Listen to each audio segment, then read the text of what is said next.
Good morning.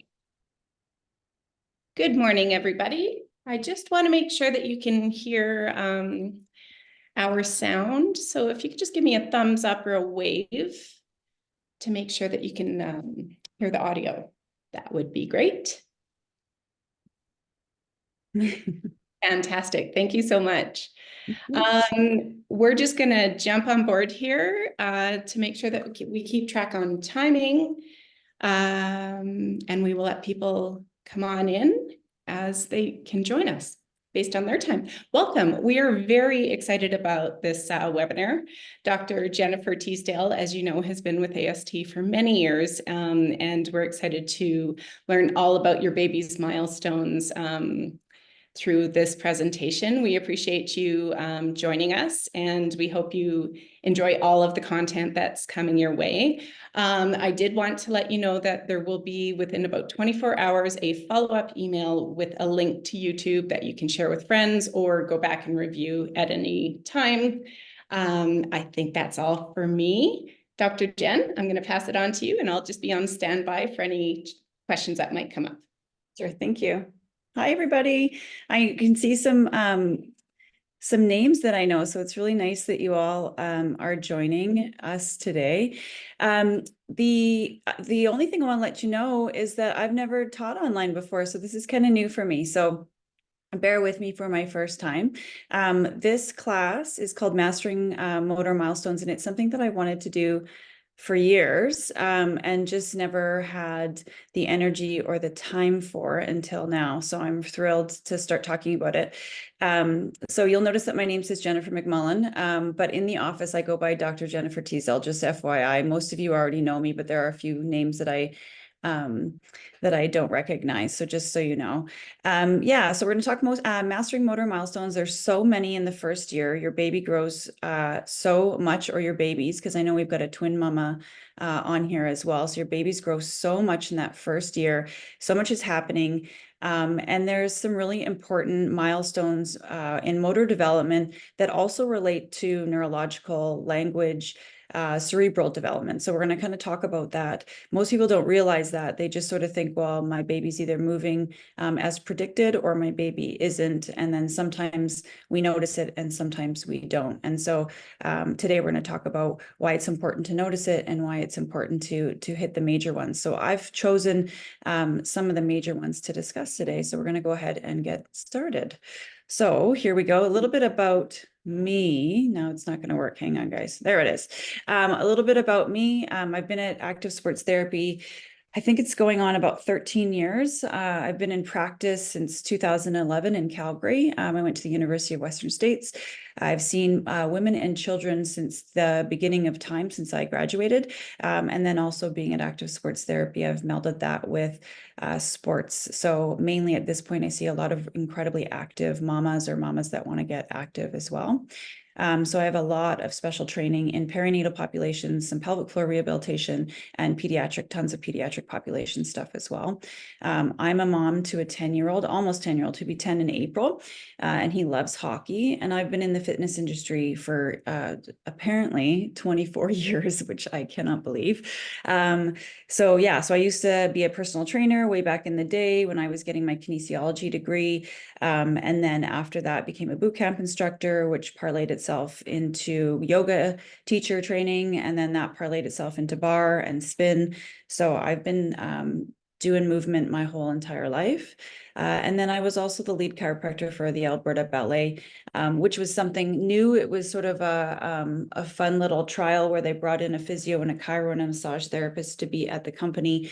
We were the very first 3 to do it, and it was a great experience, and I'm glad that I had that experience as well. So in having that experience, I have a lot of hypermobile people that come and see me as well too, but that's not what this talk is about. All right, so here we go, motor milestones. So I'm just going to ask, because I cannot see all of the words. So I'm wondering if we can I'm going to move this bar and see if then it would help me. So hang on. Yeah, I'm gonna have to move it around as I chat. That's fine. So posture develops within the first year of life. This is genetically predetermined and happens automatically as our central nervous system, brain, and spinal cord mature. This means that babies follow a similar predictable motor development pattern in the first year of life, which I think we all already know. What we don't necessarily know, hang on, guys. I gotta go back. There we go. Is this part, which is motor skills instigate a cascade of developments in domains far afield from motor behavior, perception and cognition, language and communication, emotional expression and regulation, physical growth and development, and so on. So motor skill acquisition is synonymous with behavioral development. So a lot of people don't recognize that. So that's some of the things that we'll chat a little bit about today. So here are the ones that we're going to talk about, the big major ones. They are prone. So prone just means tummy time, and the ability to hold your head up. That's the first one that we see in that 0 to 3 month range. And then supine. Supine just means laying on your back. So we want to see reaching with hands and feet. So we lift our feet up and we also reach our hands up over our shoulders and our feet come up over our hips. And then they also start to come into midline.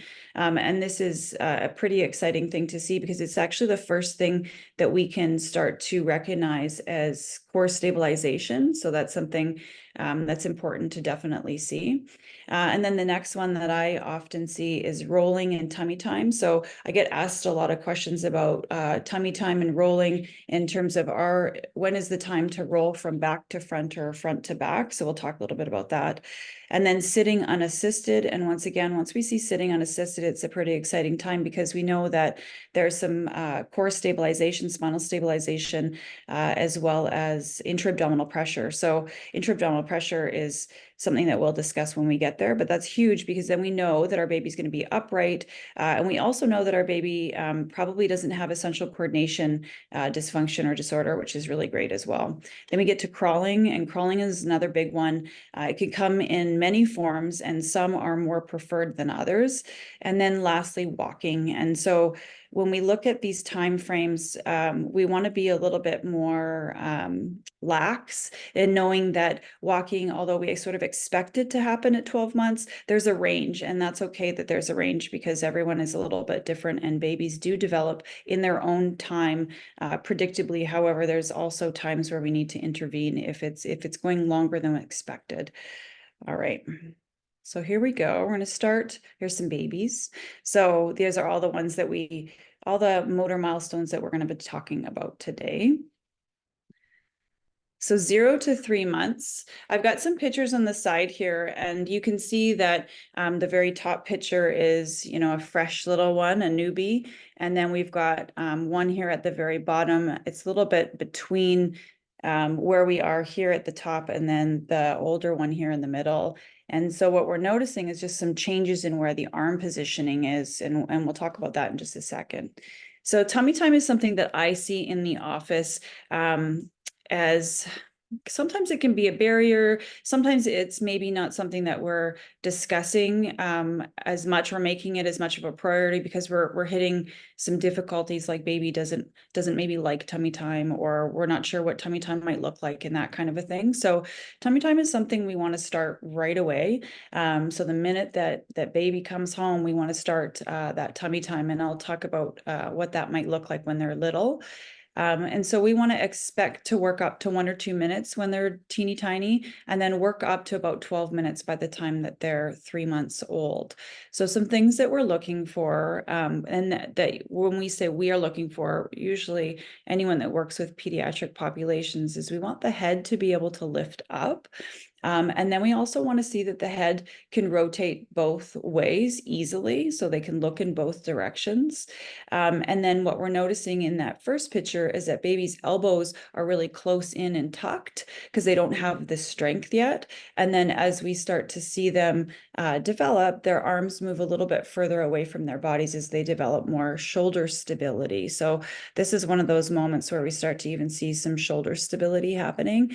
And the most important part about tummy time is something we call posterior chains. So if you're someone that's in the movement world, posterior chain is all the muscles from the back of your head down to, the bottom of your feet. And getting those posterior chain muscles to activate are huge in order for us to get upright and walk on 2 feet. So when we talk about tummy time as well, it's also the first time we start to establish our first spinal curve, and that's in our neck. So when we come out, we're in a C curve. So we're just in a nice little C curve. That's why we're all tucked in and easy to snuggle. And then as we get into tummy time, we start to lift our heads up and we get trapezius strength, which is awesome. This is really, really important. For our posterior chain. And then we also get that curve coming into our spine, which is that's a little bit of a C curve, not this way, but this way, if you can see my hands. I'm just going to just move this around because I don't know if I had anything else to say about that too. Oh yeah, that was kind of an important one. So tummy time milestones. So what we are noticing in the research is the more tummy time that your baby has, that your milestones, your other motor milestones that I mentioned are actually being developed earlier, which is kind of exciting. So this is a really key one. That's why there's so many key points here. I cannot say enough stuff about tummy time. And I would say that most times in the office, when I'm seeing a little one, anywhere from 0 to 6 months, establishing a good tummy time routine is usually one of the very first things that we do for at home. So why don't we take a look at what tummy time might look like when they're 0 to 3 months? And then I just want to open it up for you guys to throw something in the chat if you have any questions. That's the one thing I don't love about teaching online, is it's a little bit more clunky when you guys have things that you want to say. Okay. Okay.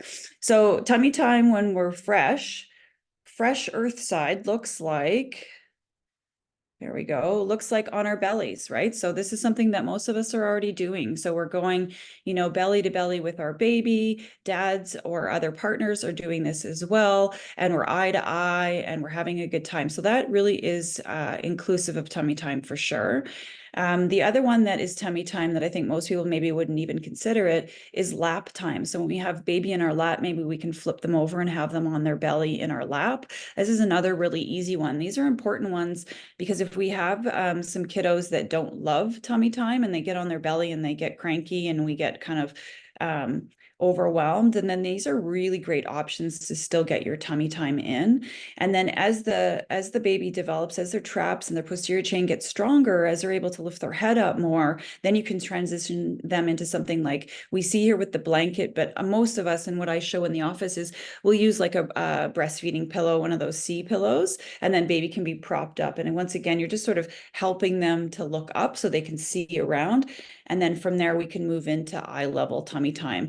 And the last one is really great because as moms, we already have enough on our plate. And I find that we have too much on our plate and some of these things are overwhelming to get all done in a day. And so if you have older children at home, this is a wonderful thing to give them. Tummy time is something that the older kids can do with your little one. And if you're the only one at home, then I also like to give it to partners, not the primary partner, but someone else in the home that can take care and do the eye level stuff as well. And so again, you're not necessarily going to 12 minutes right from the get-go. You're starting at a couple of minutes and then you're moving into, a minute more, 2 minutes more every single week. And things that I don't encourage as well is sometimes people aren't sure, like, how long do I leave them? Sometimes they get cranky. I usually just find that when they start to get fussy a little bit, I just pick them up and then we're done with it. And I usually say that for guidelines for tummy time, it's okay to have them get a little kind of and cranky, but we don't want them to get dysregulated and crying because we don't want that association. So we don't want to leave them that long. And oftentimes their attention span is quite short. So just doing this several times a day is ideal. So I'm just going to stop there because it's a lot of me talking and just see if anyone wants to throw down a question in the chat, and don't be afraid to be the first one. Anybody? I'm gonna start calling you out by name. Oh, here we go. We got something. Okay. Yeah, great question. Okay, yeah. So the question was for your note on tummy time, is that 12 minutes at a time or 12 minutes throughout the day? And that is a great question. So let's talk about that for just a sec. So 12 minutes at a time would be expected, remember there's a range, at about 3 months. So I'm saying 1 minute every single week that your baby is earthside is what we're expecting to see in the increase of tummy time. So first week, it's a minute at a time. And then second week is 2 minutes at a time. And the third week is 3 minutes at a time, to the point where we're at 3 months and now we can be on our tummies for 12 minutes. Keeping in mind, we have little humans with little personalities, and maybe they're getting bored, and that is okay. We just want to know that, you know, at some point in that 3 month, 4 month mark, that we can put them down on our bellies and like, holy smokes, they can go for almost 12 minutes. That's really the ideal, right? And we eventually, I want to get to like an hour of tummy time as well. And more often than not, and I think sometimes we get, caught up in times, like it's like working out at the gym and we're like, okay, I'm going to do 15 reps 3 times. And so even though the reps don't look great, we're still going to get them done because we want to focus on the end amount. And honestly, if your baby can hold their head up and they can look around and they're having no issues sleeping and everything looks really good in terms of their development, and they're sitting in 10 minutes, then that's wonderful. We're more interested in what's happening in the duration of those minutes, and that everything is still looking really good in terms of strength, shoulder stability. So not just lifting the head, but as they get to that 3 month mark, we're also seeing those arms move out so that they are developing that shoulder stability that they're going to need for rolling, as well as crawling. So wonderful question. Does anyone have another question before we move on? No? Okay, we are going to go forward. We'll march forward into 6 weeks to 4 to 5 months.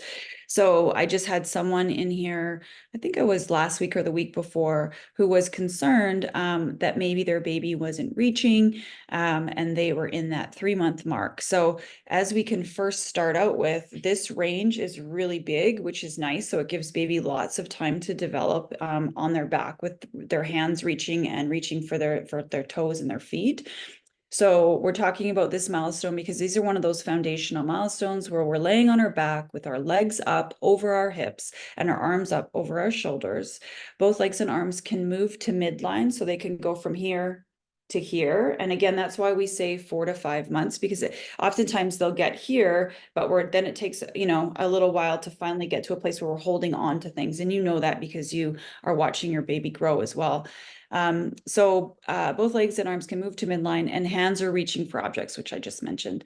And what's exciting about this time, and so just like tummy time was about posterior chain, this is sort of the opposite. So now we're talking about anterior chain muscles. So we're talking about deep, deep core muscles, and there's some in our neck, there's a bunch in our belly, there's some in our back, and also in our pelvic floor as well. So this is one of the main ways our body learns core stabilization. So just for everyone, because if you've recently had a baby, let's talk about what your core is, because your baby has a core too. And it's your diaphragm, your pelvic floor. Okay, so I'm going to do this, your diaphragm, your pelvic floor, because they're supposed to sit on top of one another. And in this picture, you can tell that they do in the horizontal plane. So diaphragm, pelvic floor, abdominal wall, and then back muscles back here. And then even up in the neck here, we've got some deeper neck flexors. So we know that when baby's laying like this, their chin is slightly tucked and their neck is in a neutral position. And we've got our diaphragm and our pelvic floor sort of stacked horizontally. And that allows baby's abdominal wall and allows baby's pelvic floor and low back muscles and diaphragm to function well. And they do this just by breathing. Isn't that fun? It's so easy. So just by breathing, they're actually working on their core. And I just posted this on Monday. We see this in a dead buck, right? So if we want to start to parlay what this looks like when we're mamas, it actually looks like a dead bug position without moving your legs, okay? The other interesting fact about this, and this is why this milestone is so key, is not only is this about core stabilization, but it's also about intra-abdominal pressure. And intra-abdominal pressure is pretty important when we're this little little, and when we're also postpartum as well. So intra-abdominal pressure is when the diaphragm that's stacked on the pelvic floor comes down and pressure starts to develop in the abdominal cavity. And that pressure has to be well managed. So what that means is the pressure has to move out into the abdominal wall, back to the back and down to the pelvic floor. And if that doesn't happen, then we can have issues as postpartum. With these babies here, it just looks so beautiful and so easy and natural because in fact it is, and they're doing it all just by breathing. Okay. So I get pretty excited about stuff like this. So this is one of the main reasons we stabilize, or how we stabilize our core. If this doesn't happen, we may notice weaknesses in the core, making unassisted sitting harder to achieve. So we want to see this, and we want to see it really great before we see sitting. And usually that's not an issue. Again, it's genetic, it's predetermined, it's typically predictable. If it's not looking like that, that gives us sort of a window into the neurological side of our baby, and is something more going on here, right? Do we have a bigger diagnosis? And that's when we'd want a referral to a pediatrician potentially. I'm just going to go back here for a second and move this around. Yeah, make sure I didn't have anything else, which I didn't. Okay, so on that front, does anyone have any questions about that one? I'm just going to pull up some of the pictures of babies moving. Go ahead and ask your questions. When we're talking about babies and we're talking about core and we're talking about all this other stuff, it's okay to throw down a question even about yourself too, if you wanted to. I've always wanted to teach a class where the first year of life is like all about baby's movements, but then also you just mimic your baby's movements because you need those just as much. Okay. No questions. Okay, feeling good about this. Good, good, very good. Okay, let's move on. This is a big one. This is a huge topic. We talk about it all day, every day in this office. And we're talking about rolling over. Okay, so we're talking about rolling front to back and back to front. We're going to move that down at the bottom. I'm going to be honest with you, rolling over front to back to front.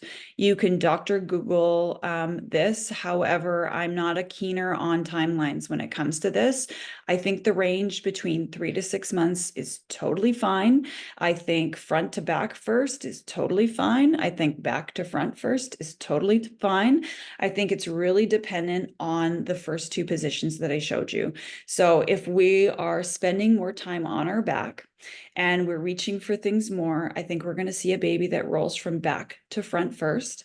If we've definitely nailed the tummy time, we're probably going to go ahead and see the baby go from back to front first and then get the front to back happening. Okay, so I don't really think we need to get caught up in which one needs to come first because it's all about the first two positions, tummy time and then on our back. So rolling is the beginning of the cross crawl motor patterning. This is really key. This is when our brain, the left and the right hemisphere, they actually start to synapse together, which is really cool. So that's important for language. It's important for reading. It's important for hand and eye coordination. These things are really, really key. So we got a new chat. Hang on. Rolling is the beginning of cross crawl. It's also the beginning of shoulder stability and hip stability. I'm just going to go up to the chat and just see what there is there. Oh yeah, some just said so cool. Yeah, I know, I agree. I think it's so cool. I think this baby stuff is really, really cool. So babies are intrinsically motivated, as we all know. And so I have written, they will look first, they will then reach, and then they will roll. And I'm specifically talking about the baby at the bottom who's going from back to belly. Okay, so I want to just kind of take a look at the baby at the bottom because it really helps us nail down this movement pattern a little bit better in terms of what we want to see. So when baby starts to roll from back to belly, we have our head is in extension. So they're tilting their head back and then they're rotating to look at the thing. And this is really key because I often get asked, well, how am I, I want to practice these things with my baby. So because your baby's intrinsically motivated, meaning that you got to make it fun or they're not going to do it. And also I find with our devices, they're not rolling for a device because they can see it. So usually if they can see, you know, Coco Melon or a song or whatever, they'll usually just hold the position and watch. So I usually say, if you're going to do some rolling work with your baby, you want to pick rolling toys only. So they only come out when we roll. Okay. So they're really exciting and you only get them when we're playing around with rolling. And so the first thing we want to see is the neck coming back into extension, rotation. We see the thing, we're pumped about the thing. We're then going to reach with our opposite hand. And as we just reach over, our whole body follows. And boom, we're up onto our belly and we get the thing. The whole point is that we get the thing because we're intrinsically motivated. Okay. So we want to make sure that we keep things just out of reach until they roll, and then they are rewarded by getting the thing. And so that works really, really well. Sometimes we don't see this kind of patterning, and then baby gets stuck on their side. And we have to work on some hip stability stuff first. Sometimes we have to work on shoulder stability. Sometimes we have to go back to tummy time and we have to work on trapezius and neck strength and stuff like that. So, and then what I would say usually is everyone's, well, what about, you know, back to front? Or no, front to back. And usually what happens is we get tired of tummy time. So we usually figure out how to go from belly to back. And then once again, if we get really good in tummy time, belly to back is very, very easy. Okay, so having said that was a lot of information. Does anyone have any questions about this? So this is really a key one. This is often too, and I was waiting for some questions. I often see, there we go. I often see kiddos that come into the office, they're a year old. They crawled though, but they maybe didn't roll, or they had torticollis, which is one side of the neck is weaker than the other and tighter. They then have one foot that looks like it's pronated, or the ankle rolls in just a little bit more, and then the other one is fine. And we can then, it's not like this goes away after one, just so you know. Then it's more prominent at 2, gets even more prominent at 4. You definitely see it at 10. It never goes away until you work on it. And it's actually a hip stability issue. And so what'll end up happening is, if we're just rolling to the one side, our one hip gets really strong and the other one stays weak. And then we see that as a foot and an ankle issue. And then if you have a little dancer, that becomes a problem. Or if you have a gymnast, or if you have a hockey player, that's when you usually then come in if we didn't catch it in the first year. And what's even more exciting about babies and so cool is that this is the time that we want to intervene, because it is so dang easy to intervene here. This is a matter of getting a few things, a few weeks, and boom, you're off and running. And I had one mama, she was stressed because her baby was delayed in crawling. I gave her some things she needed to work on, and her baby was crawling by the next day. I'm not saying I do that for everybody. I'm just saying that in that case, that's how resilient our little ones are. That's how neurologically ready they are. We just have to help them connect the pathways sometimes, but typically not always. Okay, so let's take a look at this chat. My baby tends to ignore all the fun toys. When I put them on the left, we'll roll all the time on the right. Any other tips to inspire him? That is a great one. So what does baby love the most? In this case, I have an idea. It might be dad. And so I would suggest that maybe dad do some face-to-face stuff and get over on the left side and make it just really exciting. So once they're face to face and they're having a good time, there might be an opportunity to roll. If you have any pets in the house too, as long as they're good and nice to your kids, pets are also exciting, because we want to pull on tails and pull hair and stuff like that, just little things like that. So even if they don't get to the pet and get the reward, they will likely roll for the pet. So I would say partner or pet would be my first thought. If anyone has any tips as well, you guys are usually each other's best friends, and so do add something in here. I have an 8-month-old and he rolls both ways, but tends to sleep only on one side. Will this lead to the hip issues you mentioned? Not at all. No. So if your baby is rolling on both sides, that's the hip stability that we're talking about. The only thing I would have more questions for you. Like, my question for you would be, does your baby lay on their side? Are they a side sleeper? If so, I really wouldn't worry about it. Does your baby maybe sleep on their back, but then turn their head only to one side? That might be causing a bit of an imbalance. And if that's the case, all you have to do is go in and turn your baby's head before you go to bed in the opposite direction. And then if you end up getting up in the morning, they're still sleeping. Ha ha ha ha! Wouldn't that be fun? And then maybe you go ahead and turn their head then or during nap time and stuff like that. You don't make it stressful for yourself whatsoever. Okay, so that's what I would say to that. So those are great questions. Okay. All right, so rolling. Let's move on. I'm just going to check our time here. Yeah, we're doing pretty good. Okay. Moving on to the next here. There's our little roly baby going from belly all the way to back. And as you can see, it takes a lot of head control to go from belly to back because their head is so heavy. And their muscles are not very strong. And so that's why that tummy time at the very beginning is so key, because it helps their neck get strong enough so that they can control this motion from belly to back.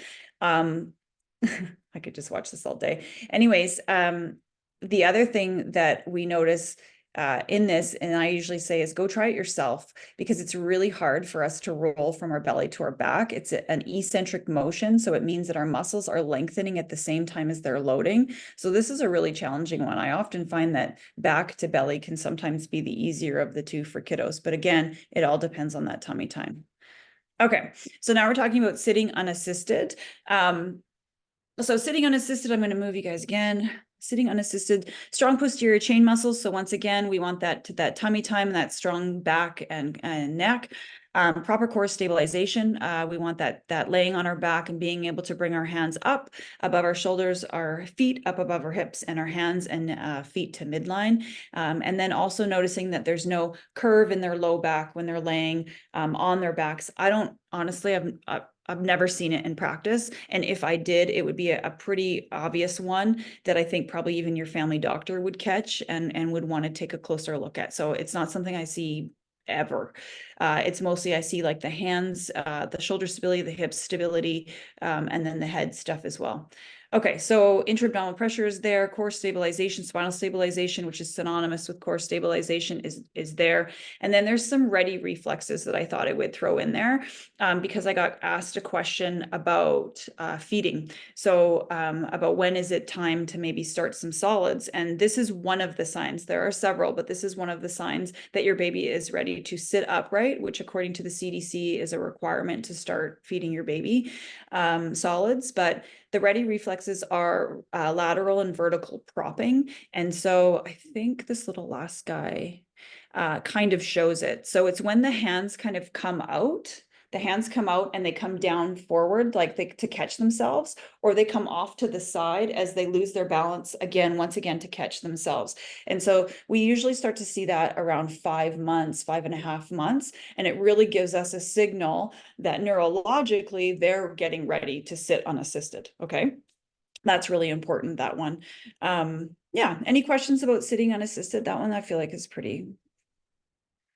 Well, then we talk a little bit more over here too. We can go through that if you wanted to. Let me move you guys one more time. I have a quick question. I know when my daughter was young, there was those little baby sitting apparatuses. How do you feel about them? And maybe touch on that. Would that be? Yeah, that's a great question. So Renee just asked the same question that someone else asked in the chat, which was curious what you think about the items like swings, bumbos, and jolly jumpers, and how they can impact reaching these milestones. These are great questions. So when it comes to, I think the major ones here, I wouldn't necessarily say jolly jumper, but the bumbo and then the car seat are two most restrictive sitting devices. And I have advice for sure. Like I'm definitely not burn the bumbo. It's not my favorite. And the only reason it's not my favorite is because of this very simple philosophy that I have. We shouldn't do something that we're not neurologically capable of doing. And so what I mean by that is if we sit a baby in a bumbo before they can sit unassisted, then we can delay that sitting milestone because we're not using the proper muscle groups. We don't have the core stability or the intra-abdominal pressure abilities to sit in the bumbo on our own. And then that goes for that little thing where we sit in there and we play around and we get our feet, then you used to be able to roll it. I can't remember what it's called, but I think it's like, I don't know, there's a funny name that I don't want to say on here because I don't know who I'm talking to, but you can leave your baby for a couple of minutes and they are the little activity center where they're sitting in it. I don't have an issue with that if they're spending a little bit of time. So going back to how I feel about the bumbo or the car seat, or, you know, that little circle that they get to sit and play in, you know what, we have so much on our plates as mothers. It's ridiculous. And that's for another talk, but if you need to have your baby sit for 5 minutes so you can take a breath and you can eat and you can go to the bathroom and they happen to be somewhere in the bumbo, you are not doing anything terrible. It's when we constantly put them in the bumbo as opposed to have them in tummy time or have them on their backs, okay? So there is no guilt about using these devices to get a few minutes hands-free each and every day. It's just, again, it's about the length of time in the bumbo. Does that answer your question? Maybe give me a thumbs up or ask some more questions if you're curious. Yeah, okay. Okay, cool. Yeah. Okay, very good. Okay, so here we go. We are going to move on and talk about crawling because this is another big one. So crawling, and there's different forms of crawling, which we can definitely get into. This is essential for cross crawl patterning. So in my office, I usually treat kiddos until they're rolling on both sides equally. And the reason for that is because I know that rolling is crawling. So if we don't get rolling both sides, we are going to have some crawling either delays and or crawling is going to look funny, because I know that rolling is the first sign of cross crawl patterning. So is breastfeeding too. So there's some other things. It's a big one though, the crawling or the rolling, and then crawling is the next time where we see this really huge cross crawl pattern connection synapse between the right and the left side of the brain. Once again, getting those cerebral connections, which are really, really key. I just had someone in here yesterday and he was like, just awesome. But he was delayed walking, which of course was stressing mom. But he was crawling. He'd been crawling for like so many more months than most kiddos. His language skills were through the roof. And I knew it was because he'd just been crawling for so long. So those connections in his brain were just like happening and happening and happening. And the pathways were just linking and linking. So the words that were coming out of his mouth were just next level. And I don't normally see that in the office. So, you know, it's funny how sometimes these delays allow them to stay somewhere for longer for a reason. So anyways, I just wanted to point that out. Yeah, so we're getting that cross crawl to fire. The other thing too about, which I mentioned about the rolling to the crawling, is that we're also now developing even more shoulder stability, even more hip stability. And this is really key when we start to go upright onto 2 feet for our hips, right? We really want that hip stability. And this is a big one. And all of the milestones are big ones. You know, as a mom, it was always like so stressful if your baby wasn't hitting a milestone. There was so much like shame and guilt oftentimes that would go with it. But as long as your baby's going to spend time crawling, even if they don't crawl until they're 11 months old, they're still going to be, you know, fairly efficient at crawling, and they will continue to crawl even when they can walk a bit too. So you're going to get a good amount of crawling. And then the fun fact too is if you are sitting here thinking like, oh my gosh, I was a baby that didn't crawl, I just stood up and started walking. You can go back to this and you can retrain your brain. There's a reason that there's apps out there, and maybe it looks like a low bear crawl and stuff like that. And we give that to older kids as well. Okay, so let's talk a little bit about the different types of crawling. So you'll notice that the baby at the top actually doesn't have his knees down on the ground. So that would be more of like a low bear crawl where the knee is elevated. That's not an issue. It's the same thing. So I'm not concerned when your baby is crawling with their knees elevated. It often tells me you have hardwood floors. That's usually it. And I usually say, do you have hardwood floors? And then everyone says, yeah. And it's usually because baby doesn't like the feel of it. And so they lift their knees up and it's totally fine. The one at the bottom is army crawling. And again, we're seeing some really nice patterning in the middle here where we've got that left knee is lifted up and the right leg is kind of stabilizing while the left knee is moving. And then we see it in the opposite direction. So army crawling, once again, where both of the arms are moving is okay. We want to transition from an army crawl into our bum lifting so that we know that we've got the core and spinal stability and intra-abdominal pressure to be strong enough to do so, because that's going to help us upright onto 2 feet. However, when the army crawl is the same like this, not an issue. When it's a problem is when it's this. And I've seen that before. So we have an army crawler that maybe just goes with the one arm. So we're only getting a lot of stabilization on one shoulder and it's an imbalance. So I'm always looking for the imbalances, and that's when we start to intervene. So I'm just going to pull up some pictures.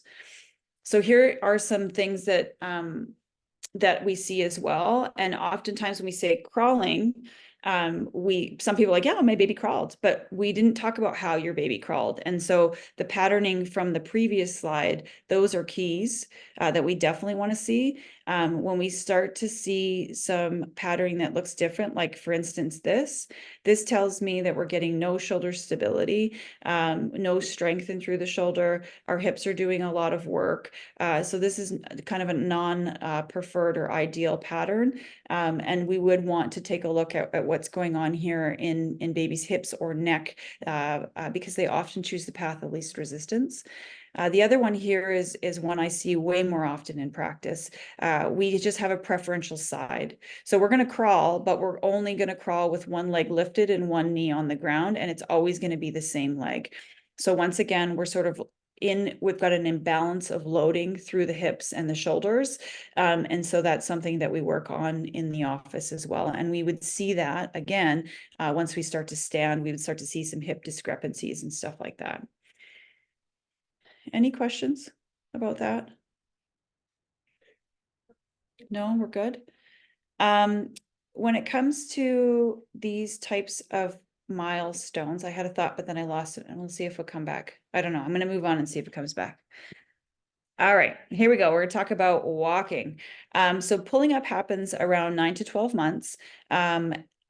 And pulling up is getting ready to walk. So that's sort of this, we've got 1, 2, 3. Phase 3 here is I'm going to start pulling up so I can stand up. And that's pretty encouraging. We know that things are going well. We're going to start surfing soon. And then from surfing, we're definitely going to get the ability to stand in space on our own. So pulling up happens around 9 to 12 months. And then walking, then standing up in space 14 to 16 months. Okay. So if we're at that 16, 18-month mark and we're not having baby walk yet, it's definitely a time where we're gonna want to intervene, which usually you take your babes to the family doctor at this point, and the family doctor's like, oh, I don't know. So they send you maybe onto a pediatrician referral as to what's going on so they can rule out the big scary stuff, which is always a great referral.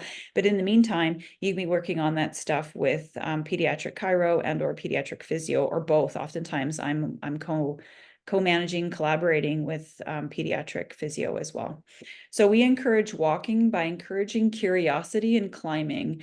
And I think this is one that for moms is really difficult, because our job is to keep our baby safe. And when we have them start climbing, we're like, oh my gosh. So it's much harder on us than it is on them, I want you to know. And it provides them this opportunity to go out on their own and explore things that are challenging for them, which is really great neurologically. It also builds balance, it builds some strength, and it builds depth perception, which is really important when you're walking, in terms of, how far things are, and judging stairs and things like that. So one of the ways that we can tell that your baby is ready to walk. So once again, I had a series of knee walkers in the office yesterday. And so I had one little one who was a knee walker, and she was so neurologically ready to walk. And so she'll probably start walking within a few days or a few weeks, if I had to guess.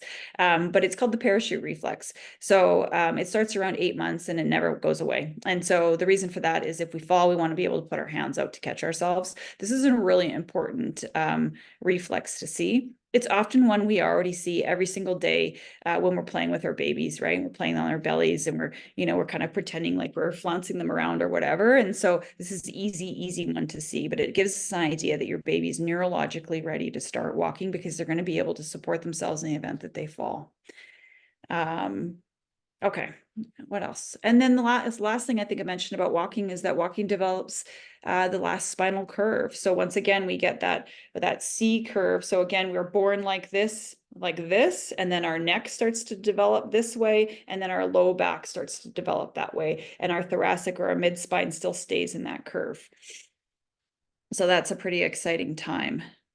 It's also when we see arches start to form in the foot. So I get a lot of parents, worried parents coming in and saying, you know, my baby's feet are flat and I'm worried. And they are 18 months old, whatever, 24 months old. And I'm saying, don't worry about it. I noticed that their ankles still look really stable. Remember, we talked about maybe that hip stability not being strong on one side and the ankle rolling in. If I don't see that and your feet are flat and you're 2 years old or a year and a half years old, I'm really not worried about it because I know that over time, your foot intrinsic muscles inside your feet are going to get stronger and stronger, and the arches are going to start to lift as well.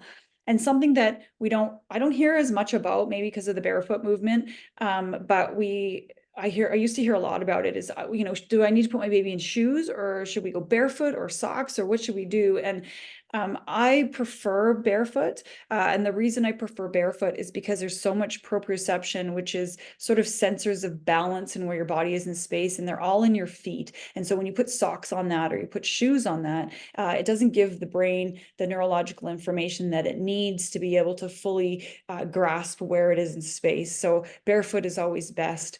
And then I usually get this, and I see these kids later on too, where they have some sensory issues. They don't like to be barefoot. They prefer to be wearing their socks for a variety of reasons too. And that usually, once again, gives us a window into the neurology of the brain, that maybe, you know, there's some retained primitive reflexes, which is a whole nother talk in and of itself. Okay, so I've been able to talk for 45 minutes straight. I apologize to you all. I do love a good chat. So we've got some walkers. This is something that we've already addressed. We talked a little bit about the carrier and the bumbo. We didn't talk about these little movement walkers. Someone else had said there was a table now that you can kind of push the table along too. And so again, I go by the philosophy of they will do it in their own time, and anything that we give them that is practiced before they're neurologically ready is probably going to delay them further. So I would rather not. However, if it affords you a few minutes of peace throughout the day and you're going to be more emotionally regulated because of it, I would strongly encourage you to continue to do, but maybe just limit the time, okay? Alrighty, and that's me. That's me and G. Actually, that's me and my son when he was 3. All right, so or 4 actually, I think maybe. I don't know. This is what happens when you have a child that gets older. You start to forget these things. All right. Do you guys have any questions before we sort of wrap up our milestone talk, or is there anything you'd like to see next or learn about or any of that jazz? Anybody? We're good? Okay, we got one. Here we go. Let's see. Oh, good. You're welcome. Yeah, I'm glad it was helpful. It's going to be something you can watch back as well. You can also send me a message too. I'm just going to close the chat. Feel free to, you know, if you've got a question about your baby's development, you can either message me, email me about it.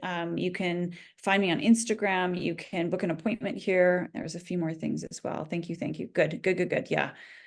Lots of people aren't talking about milestones. And when you look at milestones, there's a lot of overwhelming information, and it also is very much like, and your baby should be here by here, and it's kind of it's overwhelming, and it's not like that. Dr. Google is not right. Dr. Google kind of sucks when it comes to this stuff.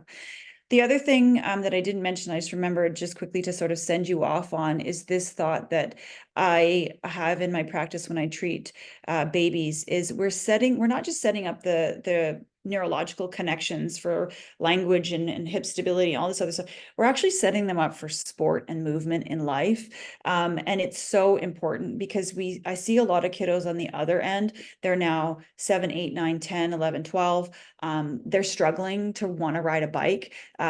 So there's this principle of, if it's easy to do, if your baby finds it easy to do, which is why your baby keeps rolling to one side oftentimes, they will do the easy thing. They will not do the hard thing. Okay. And so when they get older, to try and get them on a bike, try and get them scootering, try and get them skating, it all of a sudden becomes this impossible fight. And it's not because they're I don't know, that they've got some problem in their brain. It's just because they find it really hard in their body. And that's because maybe they've missed some of these things, these key components along the way in the first year, and it becomes a struggle later on. So that's why these things are so important, is catch them now, because your kid will have no problem in sport later on in life.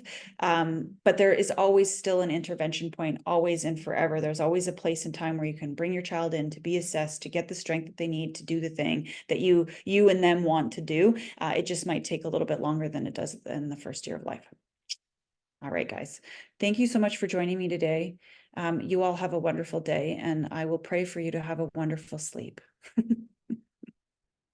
Thank you so much, Dr. Jen. As I had mentioned previously, check out your inbox probably within the next 24 hours for a playback.